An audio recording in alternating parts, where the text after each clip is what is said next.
Საქალაქო სასამართლოში ასევე რეჟიმის მძევლების პროცესი მიმდინარეობს. ზვია ცეცხლაძე, ვასილ კაძელაშვილი, ვეფხია კასრაძე, ირაკლი მიმინოშვილი, ინსაფ ალიევი, თორნიკე გოშაძე, ნიკოლოზ ჯავახიშვილი და გიორგი გიორგაძე ბრალს არ აღიარებენ, ისინი თავს უდანაშაულოდ მიიჩნევენ. მხარეები მტკიცებულებების გამოკვლევის ეტაპზე არიან, კითხავენ ცრულ მოწმე პოლიციელებს, პარალელურად კი მიმდინარეობს ასევე საბას ხვიტარიძის სასამართლო პროცესიც, მას რეჟიმი პოლიციელზე თავდასხმას ედავება. დაკავების მომენტში ხვიტარიძეზე ფიზიკურად იძალადეს, ის არაადამიანური მოპყრობის მსხვერპლიც გახდა, თუმცა პასუხისგებაში ამ დრომდე არავინ მიუციათ. რა ჩვენება მისცა გამოძიებას დღეს ბრალდების ცრუმოწმემ ნუცა ბახუტაშვილია დღევანდელი სასამართლო პროცესის დეტალებით პირდაპირ ეთერში.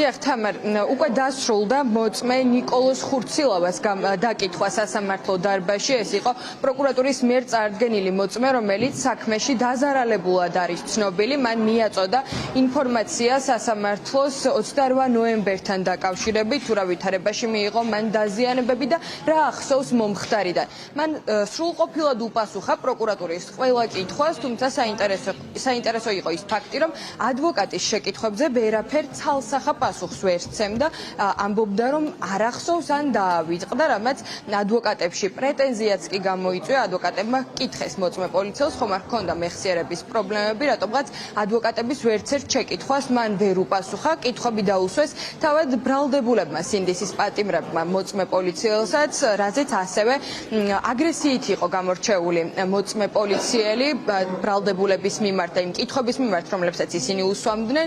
საინტერესო იყო ის ფაქტობრივი გარემოებები და უზუსტობები, რომლებიც საქმეში არის. ადვოკატებმა ყურადღება გაამახვილეს, მაგალითად, საქმეში მტკიცებულება დართულ ოქმზე, რომელიც სასწრაფო დახმარების ექიმმა გასცა.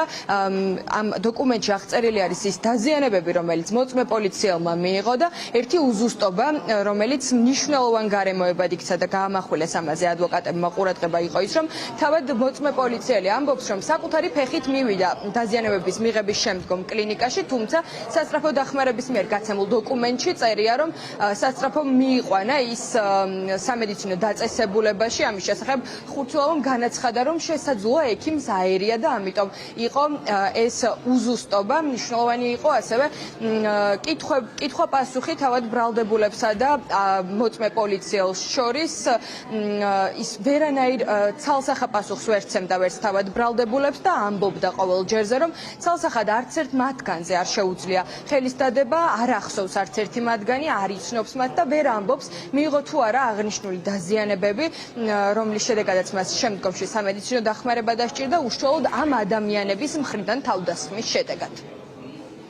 თავის არეში მომხდა ქვა, ის გამოც დამატეს 6 ნაკერი, 4 გარედან და 2 შიგნიდან, როგორც მახსოვს ზუსტად რა ხარ, შეიძლება ნაკერები გავიგე. სისხლდენა ჰქონდათ, ხო? კი ბატონო, თავისთავად. ძლიერი თავისწრიული მქონდა და თვალებშიც რაღაც პერიოდი უცბად ვერ გამოვიდა. დაზიანებასაც ხო გააჩნია, მე აშკარად ტუჩი მქონდა გახებული მთლიანად რა. ზუსტად არიცით, რომ იმის გამო არ განხორციელდა თქვენზე ანგარიშება, რომ პოლიციელი ბრძანდებით. ეს ზუსტად ვიცი, რომ იმიტომ განხორციელდა.